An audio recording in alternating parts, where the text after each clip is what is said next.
Welcome everybody out tonight to our council committee meeting for April 4th. Lori, call the ordinance. Mover and seconder. Ryan and Keith. All in favor? Carried. I'll read it first. Roll call. No, I'll read the motion first. Oh, okay. Yeah. Okay, so that the council, moved by Councillor Hoogley and seconded by Reeve Watt, that the council and committee meeting of April 4th, 2023 be called to order at 5:35. All in favor? Carried. Roll call. Mayor Bennett, Present. Reeve Watt, Present. Councillor Gochekio, Present. Councillor Hewitt, Present. Councillor Hoogley, Present. Councillor King, Present. Councillor Wren, Present. all members present. Thank you. Approve the agenda. Mover and seconder. Betty and Jennifer. Moved by Councillor King, seconded by Councillor Gochekio, that the agenda of the council and committee meeting of April 4th, 2023 be approved as presented. All in favor? Carried. Any disclosure of pecuniary interest? Seeing none. No delegations, no planning. Move down to subcommittees. Pembroke and Area Airport. Alan, anything to report? Nothing to report at the airport at this time, except that we finally were able to hire 3 new employees at the airport who are just in the process of being trained. So that's good news for us. Yes, for sure. Thanks, Alan. Okay. The Emergency Management Program Committee. Laura, anything to report? Just that EP week will be May 7th, and we're getting some materials from the province to help assist with that. So there'll be more to come on that. Thank you. Any questions for Laurie? Okay, if not, Corporate Services report, Hazeley Bay. Prior to opening up discussion on the Hazeley Bay Gate, I would like to make a few brief comments. For the last several months, since council received a letter from the Sagan family requesting that the gate be opened permanently, council has been involved in various discussions with taxpayers and staff. We've had presentations by taxpayers, constant concerned emails from the public and our community partners.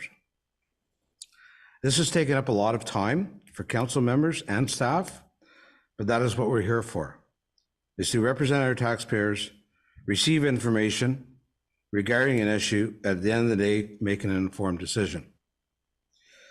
For everyone involved, from council members and staff, and of course the taxpayer, it has been a very contentious issue and has weighed heavily for everyone involved.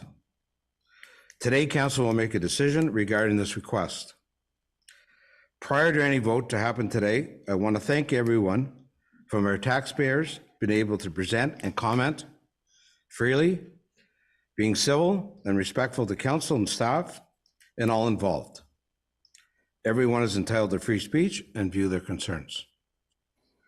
To our staff, for the efforts to prepare and inform council with the many variables and information, including our 260-page document that council received, given to council last week. Council was elected by the taxpayer to represent and make decisions for what is best for the taxpayer. The decision will be made tonight from council, and I ask that everyone respects council's decision and move on.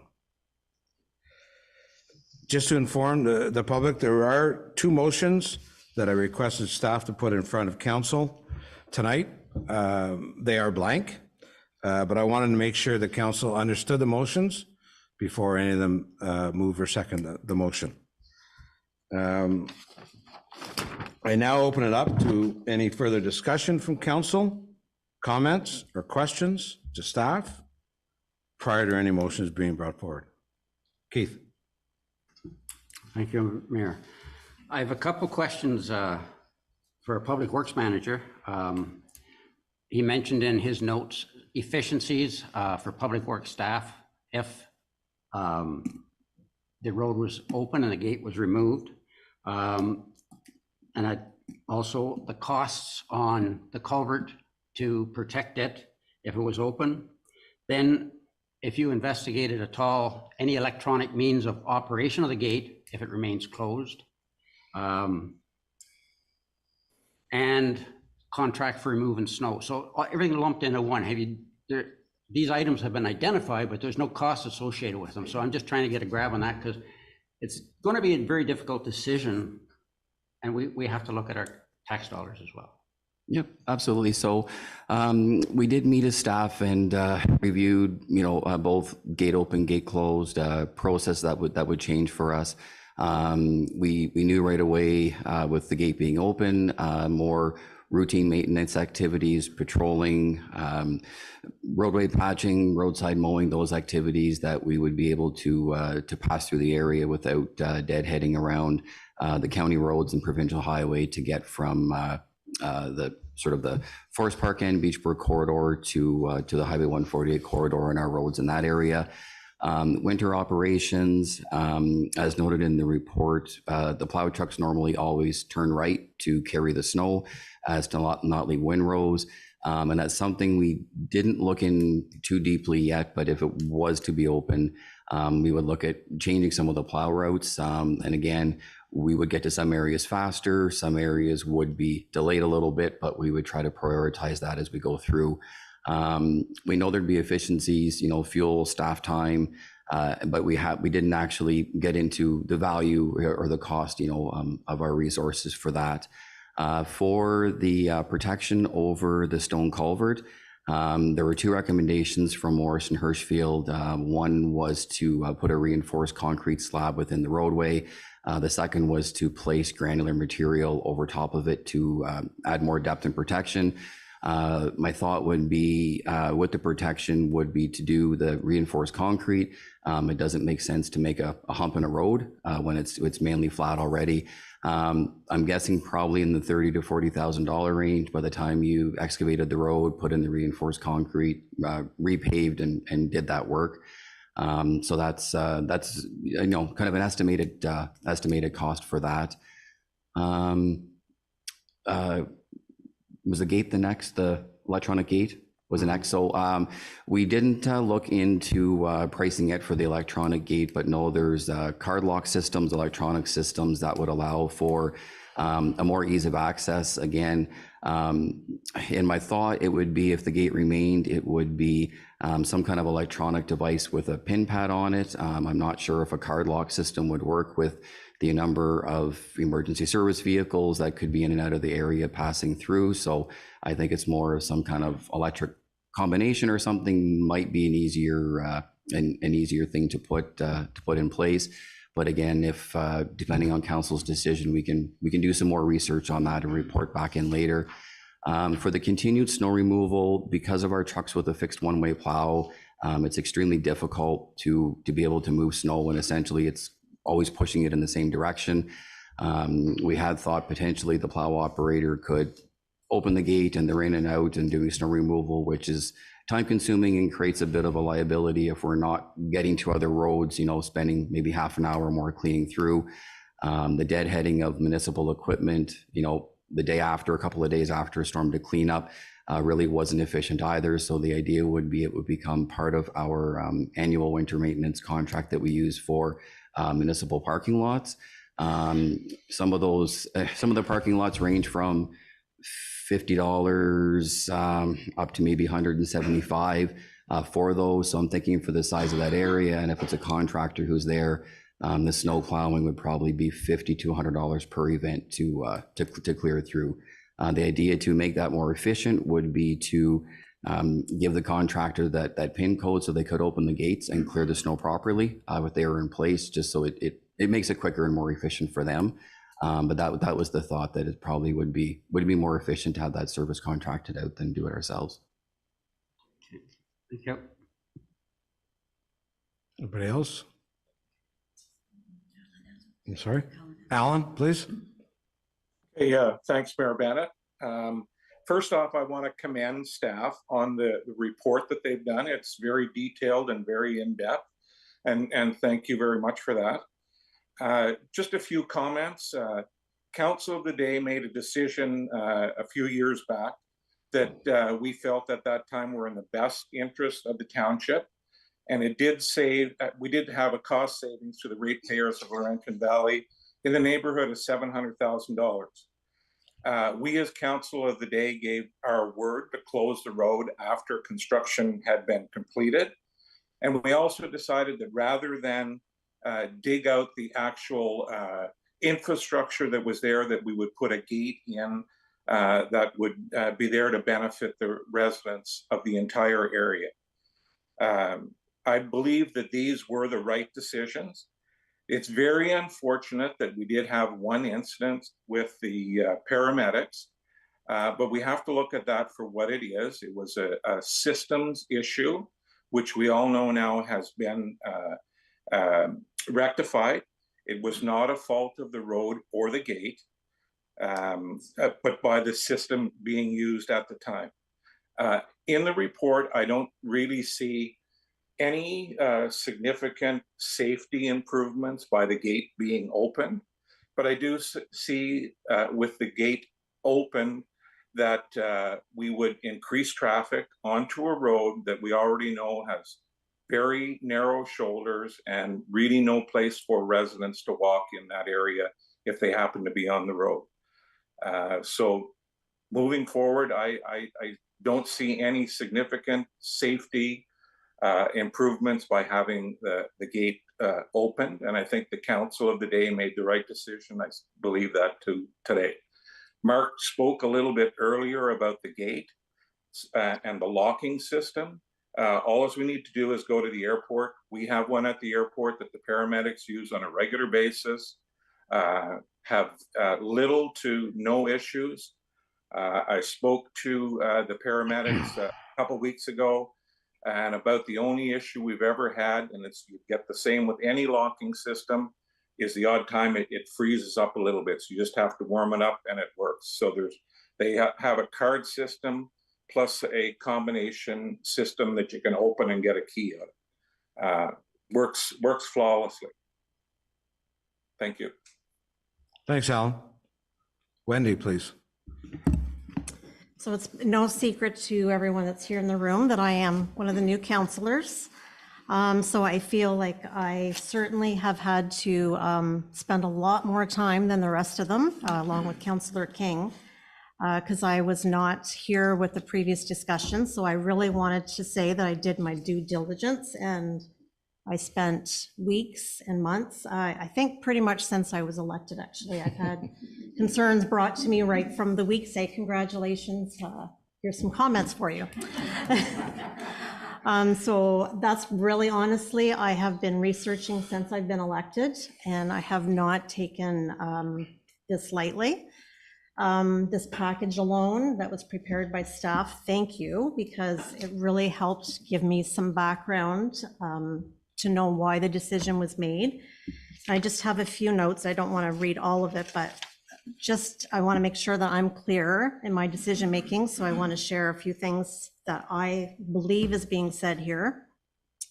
So the detour and the connection of Hazley Bay and Forest Park was granted by the township in 2019 on the condition that it was a temporary measure, and the newly constructed link would then prevent vehicles from the intersection after that.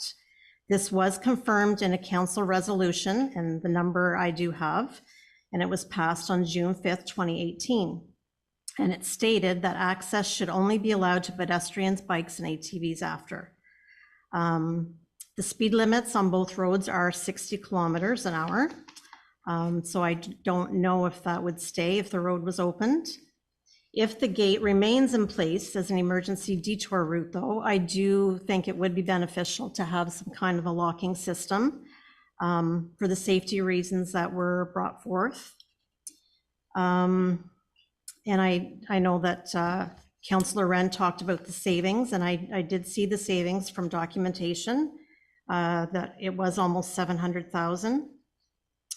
And I know there was some suggestions of traffic study, and I did see back in old documents that there were traffic studies done on Hazley Bay in 2013 and 16, and also on Forest Park Road on 2016. Now I know the traffic volumes definitely would be different than today. So it would be very hard to say what the traffic volumes were, but I know in any study that traffic volumes are definitely higher in any area than they were back in 2013 and 16. Another thing that kind of stuck out to me was in 2019, this was the year of the flood, and the flooding was prior to this Highway 148 construction. And I think maybe that must have been a factor from reading some notes, you know, the improvements to the road, that's why the gate was put up, I think. That's just my interpretation, so that there would be an emergency access for people to get in and out. I know that there were letters mailed, there were notices posted in local newspapers, signs were posted, notices went on the website, and all residents were given the opportunity to provide feedback. As I was not on council at this time, my perspective from reading all the public documents and hearing from many community members by phone, email, and actually some even in person, I have also reviewed agency response letters to give me better insight to this from the OPP, from the busing, transportation, fire, and the county EMS. These are just some of the highlights for me personally. And I really do appreciate the delegations on both sides. I understand the safety concerns, and I really do understand the people in Hazley Bay wanting to keep it closed. During the consultation, it was noted that MTO would either need to create a causeway on the 148, which would only give single lane access of traffic and would take approximately 3 months. The second adoption was to create the road from Hazley Bay to Forest Park Road. This option saved both time and money, and I believe that's why the council chose that route. I also read that Mayor Bennett had said if it was an overwhelming number of comments that had been received at that time, then council definitely would have proceeded differently on the road and would have upgraded it to a different standard if it was going to stay open. As this is now before council once again, I believe it is very important to understand the guiding principles of Laurentian Valley, and I personally have taken time to review the documents of our official plan, the strategic plan, and the asset management plan. Although I certainly do not have the full understanding of it, but I do believe it is our role as council to provide the essential municipal services, infrastructure, and support our community's identity. All these demands are also requiring us to have a model of being fiscally responsible at the same time for our taxpayers. And I know from documents I have read, if we are to redo that road, I believe the cost would be enormous. I also understand that there are about 93 dead-end roads in Laurentian Valley. Many choose to live there knowing that they would be able to live and have a quiet, peaceful life with their families on quiet roads. Some residents choose to live in busy centers because they love the busyness and the quick access to essential needs. So it's my understanding that many residents chose to live in Hazley Bay because of the quiet area. So some things for council to consider tonight is the road will need to be reconstructed if we do open it at a huge cost to taxpayers. This is not only the cost of the road itself, but it could be, we may need more lighting, signage, extra policing. If it remains closed, I do really strongly recommend having an electronic locking system. Those are just some of my thoughts that I wanted to share tonight. Thanks, Wendy. Patty, please. I too, as a new councillor, decided to delve into this with both feet. I didn't get quite as technical with my presentation as Councillor Hewitt, but I want to begin by saying I empathize with the individuals who experienced medical emergency concerns and totally understand their reasoning for wanting this intersection open. They are very real and extremely frightening. I do believe opening the gate may eliminate future potential safety issues as addressed by the residents of Forest Park, but also am of the belief that that it will create others, possibly more immediate and continued safety issues for the residents of Hazley Bay. I drove the road this past weekend, again, as I'd done earlier in the winter, and it is clear that the road is narrow, curvy, narrow shoulders, and deep ditches, which get worse in the winter when the edges of the road are narrowed further due to snow. If the gate were removed, it would increase traffic flow and make for a tight squeeze for pedestrians, cycles, and vehicles to pass one another on the many stretches of the road and most certainly on the corners. Increased traffic due to vehicles looking for a bypass of the intersection at 148. I totally understand the fear that the residents of Forest Park must have felt and the reasoning behind their request to have the intersection remain open. However, as it is noted in the responses received, Hazley Bay Road is not the preferred route to be taken by emergency response services in our area, and the issue that caused the delay in question has been acknowledged and addressed. An agreement between MTO and the Township of Laurentian Valley in 2018 was reached, and after consultation with the residents of the area, this agreement stated much needed upgrades would be made to Hazley Bay Road at no cost to the township. If the road could be used as a temporary detour during the Highway 148 construction, it was also agreed that the road would then be returned to a dead end when the detour was no longer required. Council at the time believed that rather than dig up the asphalt and returning the area to an earth dead end, the indirect section could be used as an alternate access route during an emergency by gating the intersection instead. We can what if ourselves any day with scenarios to support both delegations, and I do not want to minimize the situation that brought this issue before council in the first place. But I do believe if we make a decision as council, we need to stand by it unless there is extenuating circumstances at play that would cause immediate and continued harm to the residents, which I don't see in this case. How would that play out should we ever have to reach out to residents or businesses to coordinate a similar type of agreement in the future? Thanks, Betty. Brian? Thank you, Mr. Mayor. This has been quite a long, ongoing situation that we've been dealing with for quite some time, and both sides made compelling arguments, and that's democracy. We gave both sides a chance to talk, and at the end of either one of them, you would have agreed with them in their presentation.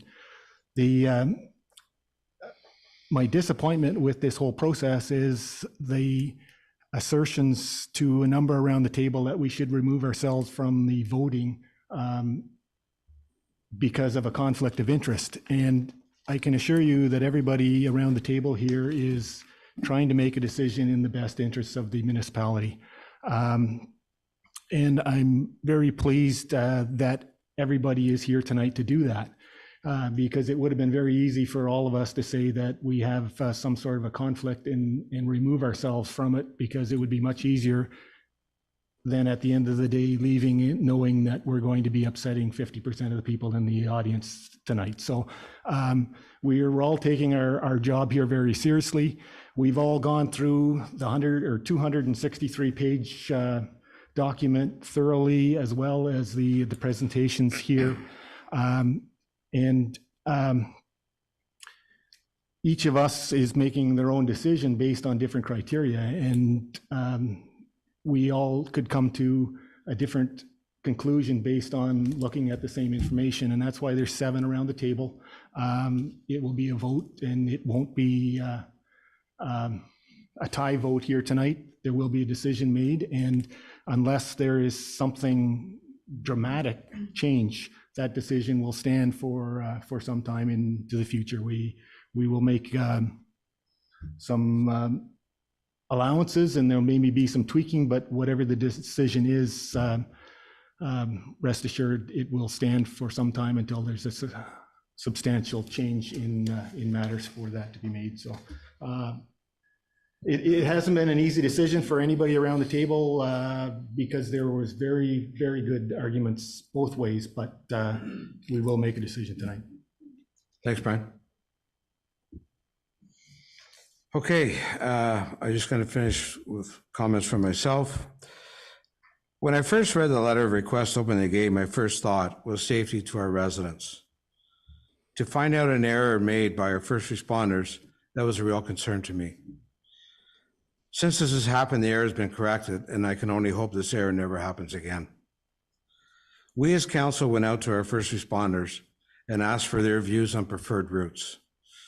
They have returned their comments on saying that Greenwood Road is their preferred route in responding to calls for reasons explained through their responses.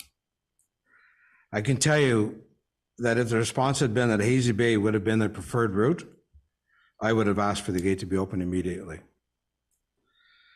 But that is not the case.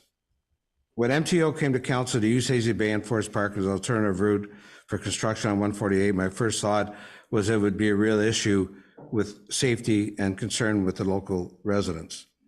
MTO assured us that it would be a shorter time period and that Hazy Bay would be resurfaced at their cost, a real saving to the municipality. Council could have just given the go-ahead without consulting with the residents, but we believe there was a right to inform the residents of the detour.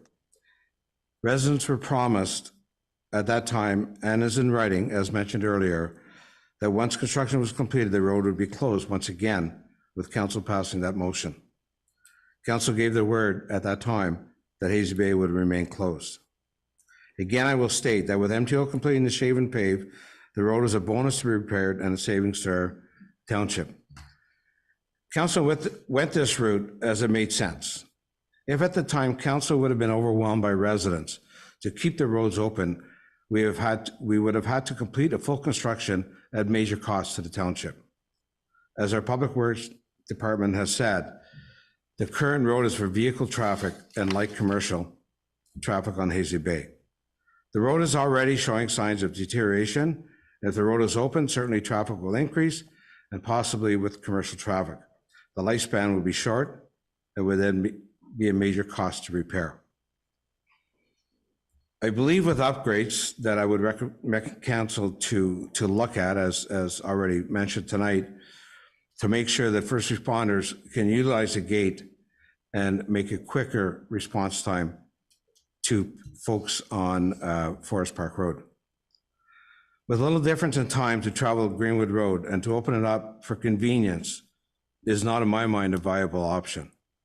Hazy Bay has had a cul-de-sac for over 30 years, and yes, it is a dead-end road, like many other roads in our township. I have not taken this request lightly by any means, and I feel I've looked at all options and believe I'm making the right decision. I will vote tonight in favor of leaving the gate in place, but I will encourage council, if council chooses to keep the gate closed, that we ask staff to look at improvements to the gate area to allow immediate access for staff and first responders. Jennifer. Thank you. I would just like to say thanks to the staff for this document that we received last week. Very informative information to Hazy Bay and Forest Park. Thank you very much for your emails from both sides. I would also like to put a motion. Okay. To keep the gate closed. Okay. Do I have a seconder? Wendy. Any further discussion? All in favor? Oh, I'm sorry. Oh, Sorry about that. Excuse me. Councillor Gauthier-Keel, moved by Councillor Gauthier-Keel, seconded by Councillor Hewitt. Whereas the eastern end of Hazy Bay Drive was historically a cul-de-sac, and whereas in 2018, the Ministry of Transportation, MTO, upon consultation with the Township of Laurentian Valley, established a detour route utilizing Hazy Bay Drive and Forest Park Road as part in order to complete construction works on Highway 148. And whereas the Public Works, Property and Protection Committee passed Resolution CC 18-06-061 in June 2018, subsequently approved by Council by Resolution RM 18-06-080, that the intersection at Hazy Bay Road and Forest Park Road following the detour closed off with a gate, and that it be controlled by the municipality for emergency type access, and that access shall only allow pedestrians, bike, and ATV. And whereas council has received a request for consideration to have the gate located on the eastern end of Hazy Bay Drive opened and removed. Now therefore, the Corporate Services and Protection Committee recommend to council that the gate located at Hazy Bay Drive remain in place and that the gate be controlled by the municipality for emergency type access, and that access shall allow pedestrian, bicycle, and ATVs. Any further discussion?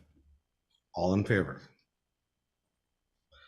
Now, with the council vote to keep it closed, I would recommend and ask council to go to, ask staff to complete a report on how we can make the gate more accessible to first responders, to make sure it's plowed in the wintertime. Or the option council wishes as well, is they could have the connecting link removed and put back in the original place. So I'm asking council, can we direct staff to come back with a report at a future council meeting for recommendations? Brian? Can there also be some improvements made to the pedestrian opening for strollers and walkers and things as well? It's Okay, so that can be directed to staff as well. Wendy? I think it's important to have emergency access, so I would like to see some costing and some options for a lock gate, so we can open it when needed.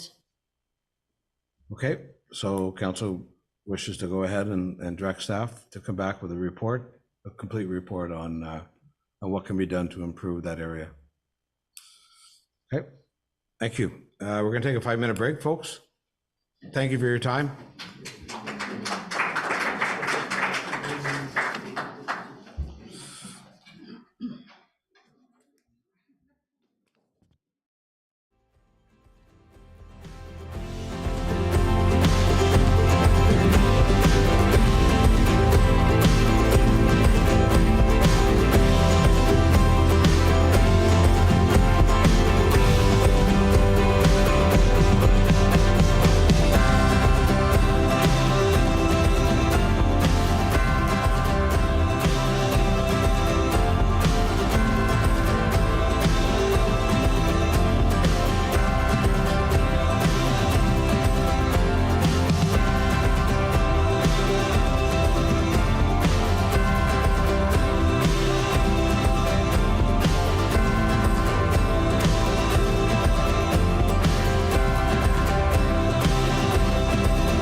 Okay, welcome back, everyone. We'll move on in our council meeting tonight to the fire report. No, hold on. Oh, I'm sorry, Festival Hall. Now, who's going to speak to that? The Dean's in the audience.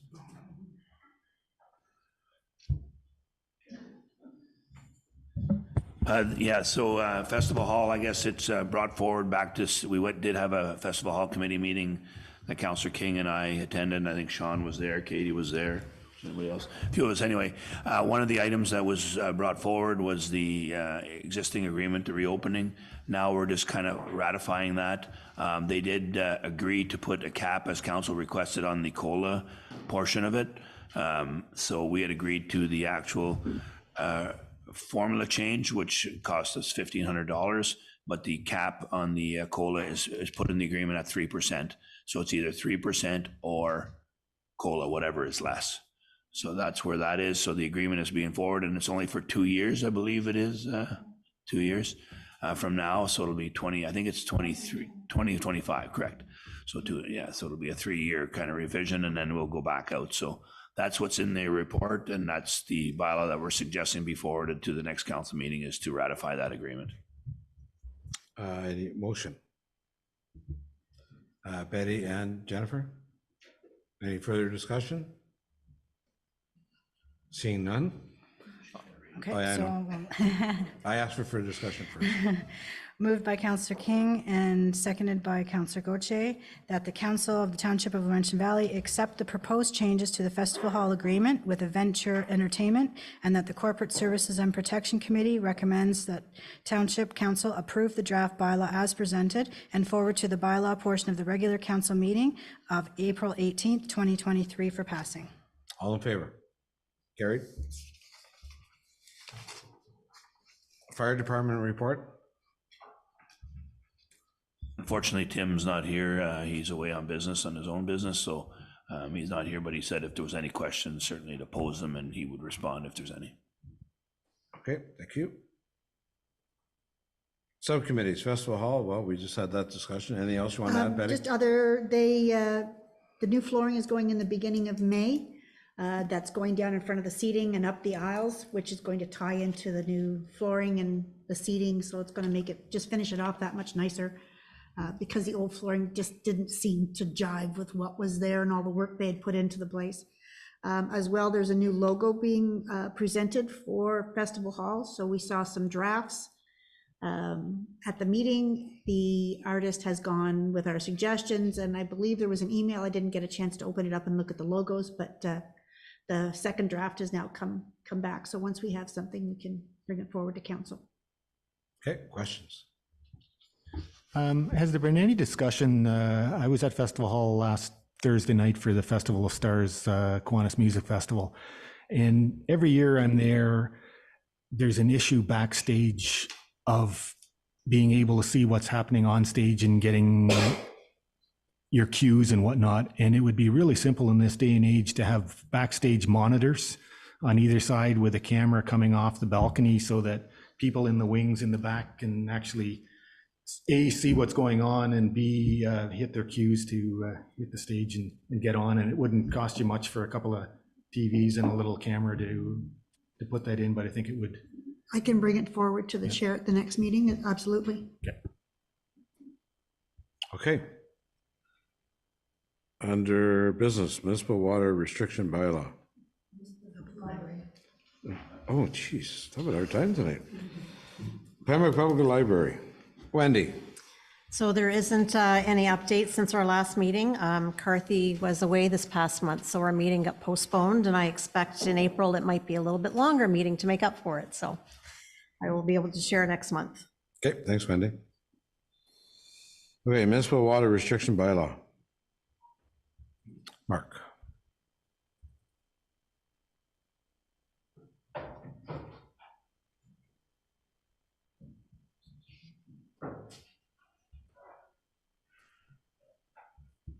Good evening. I have a couple of reports this evening. The first is a revision to our municipal water restriction bylaw.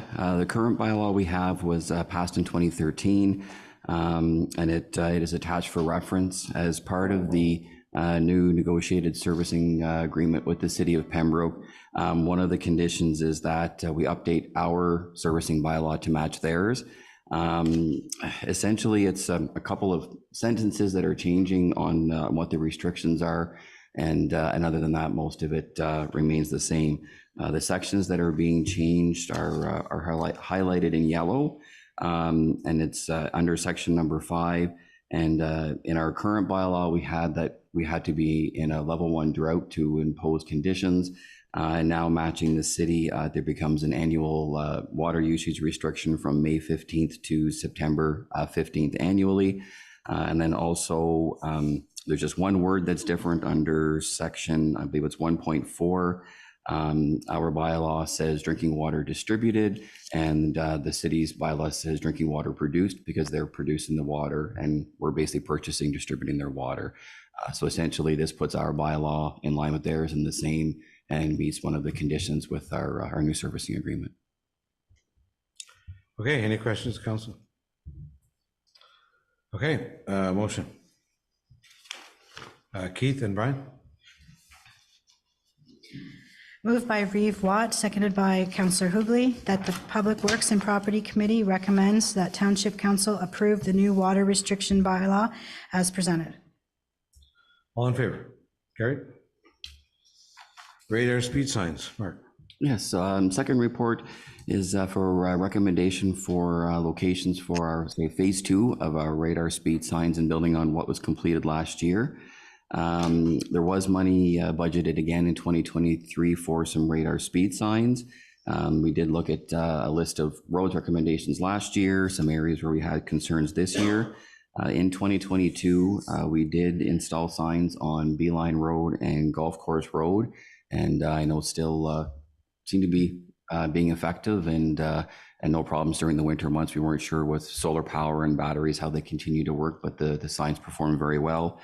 We also did cost sharing with the County of Renfrew for signs on Brewham Avenue and Drive-In Road. And again, the signs have worked well, and alert motorists. I know I sometimes catch myself as well in going through the areas, and they are a reminder to slow down. The County of Renfrew does have a policy that we were allowed to do the cost sharing last year, where they'll cost share up to 50% of the signs on their roads. So the idea this year is again to extend to other county roads, and then to use a couple internally for ourselves. The first recommendation is on Dorn Road, County Road 26 in the area of Forestly Road. We did receive several complaints last year in that area from speeding motorists. The county did place their portable trailer sign there for probably a month and a half. I'm just trying to convince people to slow down. So thinking just between both road authorities, knowing that there's some problems there, that we would recommend that area. The next is TV Tower Road on the county section as well. Again, in the area of Algonquin Trail, people are picking up a lot of speed, moving very quickly through that area. So the idea would be to have one installed there. From our 2022 recommendations, the next on our list was Mixburg Road. So in that 60 zone in the hamlet, where motorists are still not slowing down through that area. So the thought was with one of our signs there would help to slow down. And then the last, instead of putting it on the road, we were looking to retrofit our trailer that we have now with the radar sign on it. We had 2 or 3 times last year that the software or the counter itself didn't work, and it's a very old software program that isn't supported anymore, and we're having trouble sometimes generating and downloading the reports, and still having to use something separate. The old radar sign also only counts vehicles in one direction, where, well, the new ones only display your speed in one direction. They're actually counting cars in both directions, giving us actual true volumes and some useful traffic data. So the thought is, with the portable trailer being retrofit, we can move it throughout the summer onto our roads and actually update traffic volumes, which is some important information for us to have, as well as warning motorists to slow down. So that's the recommendation for this year moving forward. We do have $16,000 budgeted. So with the cost sharing, we're responsible for 3 signs, and we're in the range of hopefully $5,000 or less per each. So bringing us within budget for the signs. Thank you, Mark. Question, Wendy. Just for the benefit of myself, because this is new to me, just so I have an understanding, like, I know there's data that's collected. So Yes. what do you do with this data? So the counts ourselves, it helps us to know when rebuilding roads for how to rebuild them, what they might need for the reconstruction part of it. We also forward the reports onto the OPP. So if we're having any issues with speeding in areas, we can let them know. It breaks it down by hours, so we know if there's certain times of day, certain directions we're having problems in, and it helps them to report to the area to hopefully to monitor when the speeders are present. Thank you. So you already answered my second question, because I was wondering if it got shared with the OPP, if there were Yes. concerns. Yeah. Thank you. Yeah, and last summer we did share weekly reports. There's graphs and things that can be printed. So once weather's a little bit nicer to go out and start pulling some of the information, we'll share that with our weekly updates again, just some of the count data. It's some interesting information. Brian? Just to inquire about the next level of this, which would be photo radar, what would be entailed to put some of these in as a photo radar as opposed to just a speed board that has no bite to it at all? And, after a while, people just ignore them and you don't ignore a photo radar. Yeah, I think for the photo radar, we have to, a bylaw, we'd have to pass it to the municipality, and then it's into a completely different sign. There's no cameras built into these. So it would be a different process to complete that. I think it would be, I'd have to do a little bit of research on it. It's something we haven't really looked into, but I know it'd be a municipal bylaw and some things set by council before we could roll a program like that out. But I can gather some information on photo radar and bring it back at another meeting, just for pricing and cost, maybe going to the Good Roads Conference coming up, and maybe some suppliers that sell that type of equipment, just to give us an idea what that initial cost or setup would be as well. Keith, please. Not specific to the photo radar or anything, even the speed boards. You mentioned the signs on a county road, that we have to initiate that request Yes. to the county, and then they may or may not accept that request. Yes. Because back in the fall, prior to the election on Whitewater Road, it's Cathay Road. I had quite a few of them people that are living there talking about jake brakes, that very loud as they're approaching Greenwood Road, and very, very loud all hours of the night. So maybe that's, now, would you make that request, or can I make that through the county when I'm there? Or? It seems that most of the requests, the county does like a resolution from council supporting recommendations, really for anything for possibly jake brakes, speed limit changes, no parking restrictions. They seem to they've changed their process in the last couple of years, where they like something coming from the lower tier with recommendations or suggestions, and then they further review. So again, maybe something we can bring back at a report to have that discussion, or bring that back at a further meeting, and then have the resolution prepared by Township Council to go to the county. Good idea. Thank you. Okay, I certainly think they work. I know that there has been a few times where my wife has told me to slow down because I wasn't really looking. So certainly they do work, and it does provide important information to the OPP and our traffic counts for road reconstruction as well. Okay, nothing further there. Motion. Wendy? Keith? Moved by Councillor Hewitt, seconded by Reeve Watt, that the Public Works and Property Committee recommends that Township Council approve the installation of radar speed signs on Doran Road, County Road 26, TV Tower Road, County Road 36, Mixburg Road, as well as upgrade the mobile trailer. And further, that a resolution of council be forwarded to the County of Renfrew for a 50% cost sharing for signs to be erected on county roads. Any further discussion? All in favor? Carried. Thank you, Mark. Subcommittees, Waste Coverage Center, our minutes are there. Is there any questions? Okay, see none. Down to community development. Katie, please.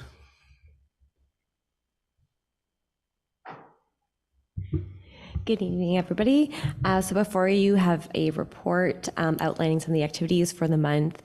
So our e-newsletter, I'll continue to provide some metrics for you just so you could have a sense for how well it's performing. So we have increased our readership by 59 subscribers, and we have another open rate of 70%, which is very successful. We hosted our first Mayor's Breakfast, so thank you, Mayor Bennett. It was a great success that we co-hosted with the Upper Ottawa Valley Chamber of Commerce. We had 38 participants, and we were really able to engage in open dialogue and conversation with those in attendance. So I think those that attended really got a lot out of it, and thank you again, Mayor Bennett. It was a great success. I did also want to mention that I did attend a Francophone breakfast at the Centre culturel francophone du Pembroke. It was just an opportunity for me to further engage with our French-speaking population and kind of see the services they have available and consider how LV wants to incorporate and better serve our French-speaking population in some of the communications that we are releasing. And how we kind of want to incorporate that and the services that they're able to offer and assist us with that. So just an opportunity to us to further network and to think about that other demographic that is largely represented within LV as well. We had our winter scavenger hunt, which sadly did not perform very well. So we will reevaluate how we want to move forward with this type of contest for next year, if we continue with it or shift it altogether. Our e-commerce integration on our website with Paymentus is still underway. We are getting close to launching this for regular purchases for our pet tags and burn permits. It is live for our cloud permit building permit software at the moment, but that is the only integration that we have so far, but we're hoping to launch that soon. And OVED is the Ottawa Valley Economic Development Committee that is hosted by the county. They brought back their meetings, and we actually hosted here in person the first quarterly meeting for the year, which is really great to bring people back to the table in person and to really collaborate with our local municipalities and partners. And you also have a list of other activities for the month. It was very, very busy attending different conferences and really obtaining a lot of information and networking as well. Questions for Katie? Wendy, please. Not really a question, just a comment. I thank you for starting the e-newsletter. I think it's a very valuable tool. And I've been sharing it on my social media as well. And I've got a few comments that some community members say it's a very valuable piece of information. So thank you. And thank you to Mayor Bennett for the Mayor's Breakfast as well. Thank you. Speaking of the Mayor's Breakfast, thank you, Katie, for organizing it, co-chairing it with the Chamber of Commerce, and to staff that came out. Had lots of support. Thank goodness, because there was a fair amount of questions at the end that I didn't have all the answers for. I'll be the first one to point that out. And thank you to all the staff for answering those questions. I think from the response we got from businesses, I think they're looking for more. And certainly some of them had open dialogue, very positive.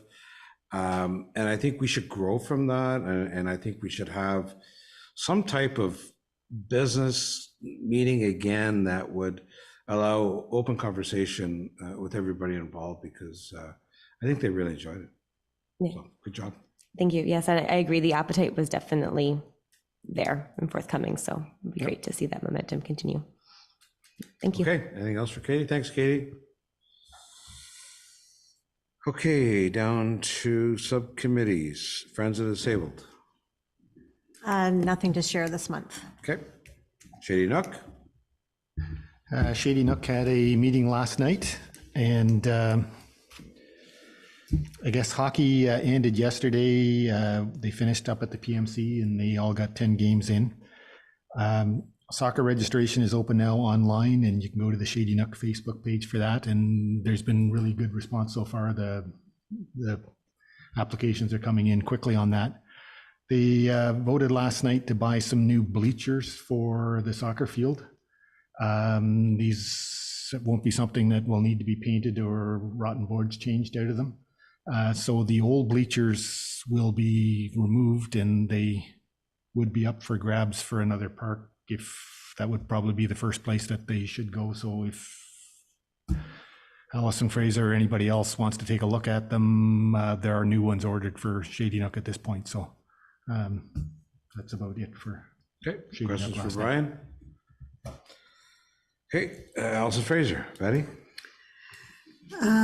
We had our meeting on March 23rd. We had a breakdown of our carnival. It was a success again this year. I made some suggestions on tweaks and how to change things, how to move things around.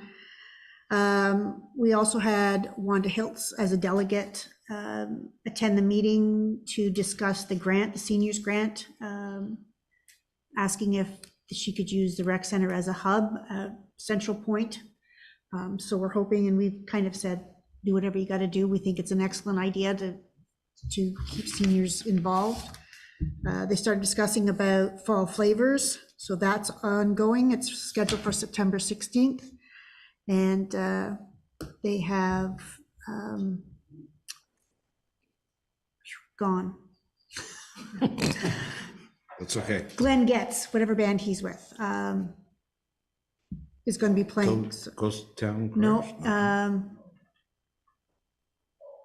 yeah, it's there and I can't think of it.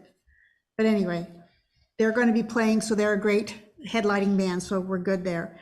The Tuesday jam sessions for seniors at the rec center is going over well.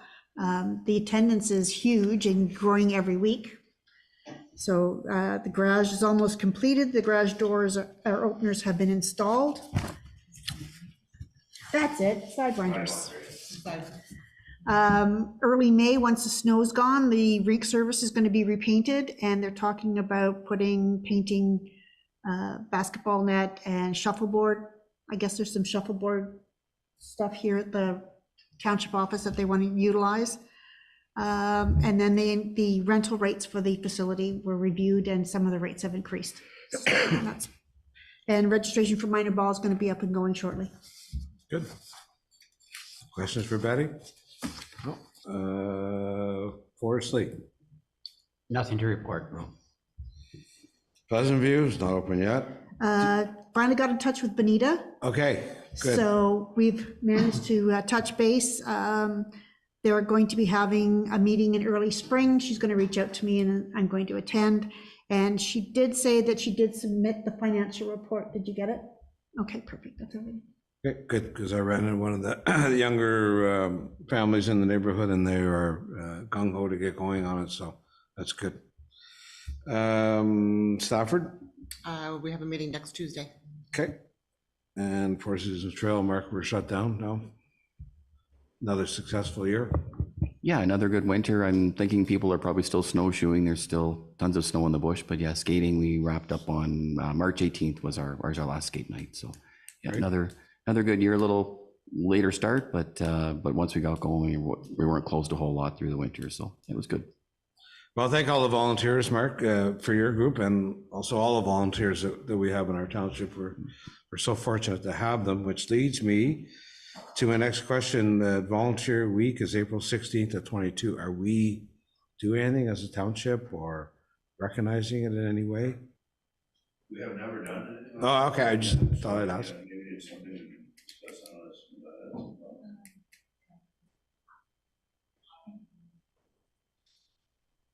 We've been in discussions about certain ideas that we had for Volunteer Week. Yeah, okay. Thank you. We Better have now, Alan? okay. We have been in discussion. It is on our radar about what we want to do. We've requested different photos for public recognition, but we have ordered the volunteer T-shirts, and we are hoping that they'll be in time so that we can actually present them to our volunteers for Volunteer Week. That they'll have their new volunteer Laurentian Valley branded T-shirts or polos. Good. Thank you. Reeves report, you have county council summary there. Any questions for Keith? Or Keith, do you have any comments or questions? Okay, all good. Council comments. Wendy. I just kind of want to reiterate back to the very beginning and thank our staff for all the work over the last several months to do with the Hazley Bay Gate issue. The work that went into it, I probably can't even imagine how much work went into it. But it certainly helped us with our informed decision. So I really want the staff to know that they're appreciated. Thank you. Anybody else? Brian?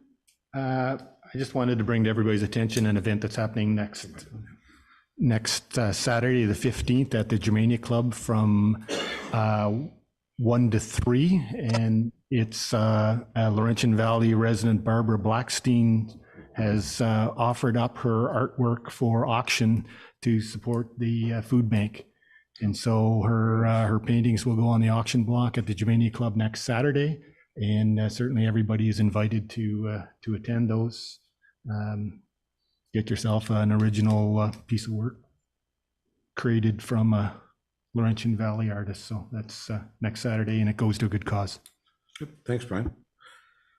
Before we close, I just again want to thank everybody, again, as Wendy said, to the staff for the amount of work and that took to put a package together for the gate, and also the council, because I did see tonight from everyone that there was a real concerted effort to do your due diligence and coming up with a decision, and I appreciate that, and it shows that we are a very good council. So thank you.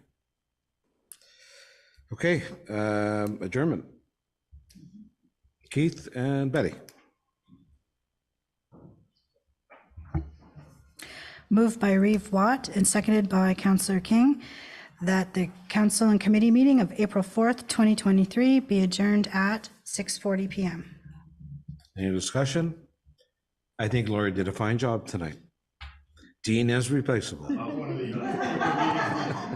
All in favor? Carried. Thank you. Good night. Night, Ally. Enjoy the rest of your holiday. Okay, thanks.